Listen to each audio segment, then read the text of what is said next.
दोस्तों स्वागत है एक बार फिर से नए वीडियो में आप सभी का। दोस्तों आज हम लोग इस सवाल को हल करेंगे। ये सवाल ऊंचाई और दूरी क्लास 10th का है। दोस्तों बोर्ड एग्जाम में इस तरह के सवाल अक्सर पूछे जाते हैं।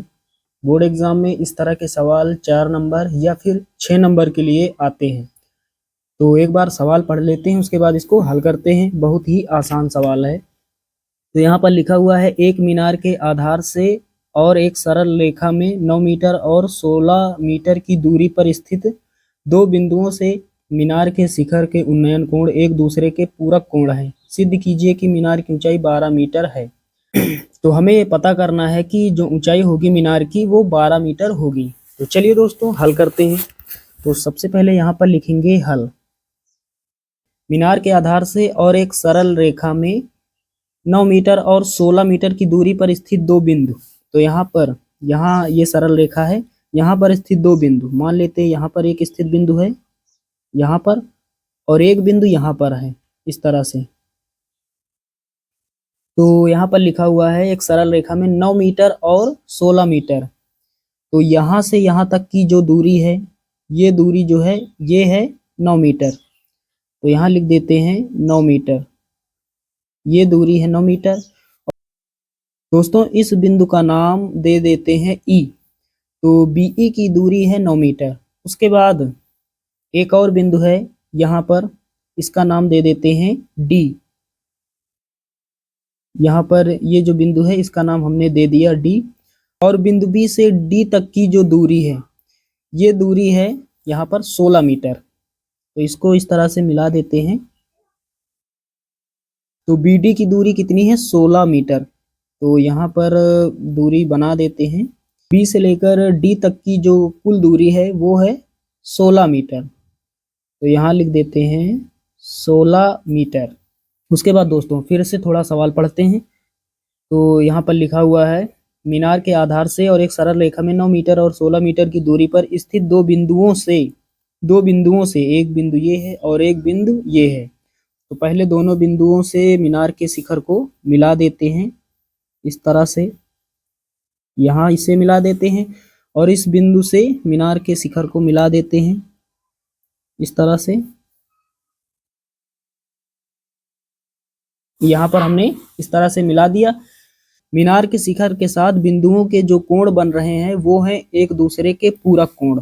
पूरक का मतलब होता है दो कोणों का योग यदि 90 अंश हो तो उन्हें हम पूरक कोण कहते हैं।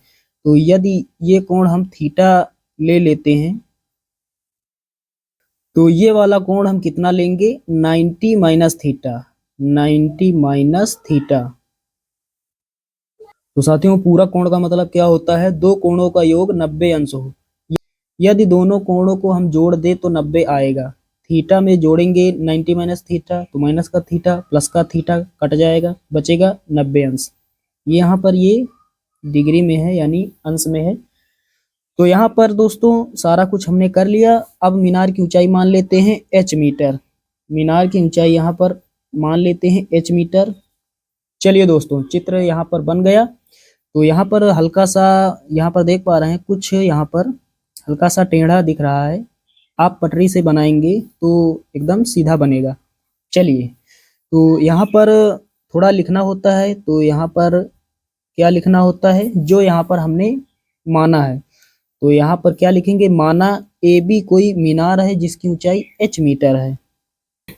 चलिए इतना हमने लिख दिया, इससे ज़्यादा आपको नहीं लिखना है। माना ए बी कोई मीनार है जिसकी ऊंचाई h मीटर है। अब दोस्तों दो यहाँ पर समकोण त्रिभुज बन रहे हैं। एक समकोण त्रिभुज है ए ई बी और एक है ए डी बी। तो पहले छोटा वाला लेंगे। तो यहाँ पर लिखेंगे समकोण त्रिभुज ए ई बी में, ए ई बी में।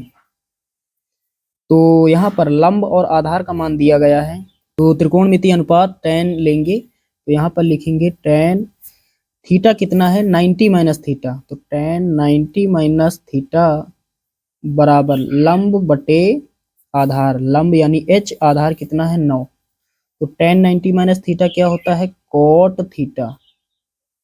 tan 90 माइनस थीटा बराबर होता है cot थीटा के और h बटे 9। दोस्तों इसको हम मान लेंगे समीकरण 1। चलिए अब बड़ा वाला समकोण त्रिभुज लेते हैं, यानी पूरा समकोण त्रिभुज ए डी बी में। तो यहाँ पर लिखेंगे अब समकोण त्रिभुज ए डी बी में, अब समकोण त्रिभुज ए डी बी में। तो यहाँ पर tan कोण कितना है, थीटा है, tan थीटा बराबर लंब यानी h का मान, आधार यानी बी डी की दूरी, तो बी से लेकर डी तक की कुल दूरी है 16, तो नीचे लिखेंगे 16। अब यहाँ पर इसको हम मान लेंगे समीकरण 2। अब दोस्तों हम क्या करेंगे, समीकरण 1 और 2 को गुणा करेंगे। तो यहाँ पर लिखेंगे समीकरण 1 गुणा, ये गुणा का निशान है, समीकरण 1 गुणा 2। तो समीकरण 1 का गुणा करने पर समीकरण 2 से, चलिए यहाँ पर हमने लिख दिया समीकरण 1 का 2 से गुणा करने पर। तो बाएं पक्ष को बाएं पक्ष के बराबर लिखेंगे गुणा के रूप में, और दाएं पक्ष को दाएं पक्ष के बराबर में लिखेंगे गुणा के रूप में। तो कॉट थीटा लिखेंगे पहले, कॉट थीटा गुणा लिखेंगे टैन थीटा, तो कॉट थीटा गुणा टैन थीटा बराबर h बटे 9 गुणा लगाएंगे h बटे 16 के। चलिए आगे हल करते हैं। यहाँ पर किसी एक को बदल लेते हैं, क्योंकि यहाँ पर टैन का उल्टा कॉट होता है और कॉट का उल्टा टैन। तो कॉट थीटा को हम क्या लिख सकते हैं, 1 बटा टैन थीटा गुणा टैन थीटा बराबर, गुणा में ऊपर ऊपर का, तो h का गुणा h से होगा तो h स्क्वायर, नीचे 16 का गुणा 9 से होगा तो 16 नवैया 144। चलिए अब यहाँ काट देते हैं, टैन से टैन कट जाएगा, यहाँ 1 बचेगा, तो 1 इधर बचेगा बराबर h स्क्वायर बटे 144। अब ये इधर भाग में है, इधर गुणा में हो जाएगा, तो 144 1 144 बराबर h स्क्वायर। दोस्तों 144 इसको हम लिख सकते हैं 12 का स्क्वायर, और इधर ये है h का स्क्वायर। अब यहाँ तुलना करेंगे, तो यहाँ लिखेंगे तुलना करने पर।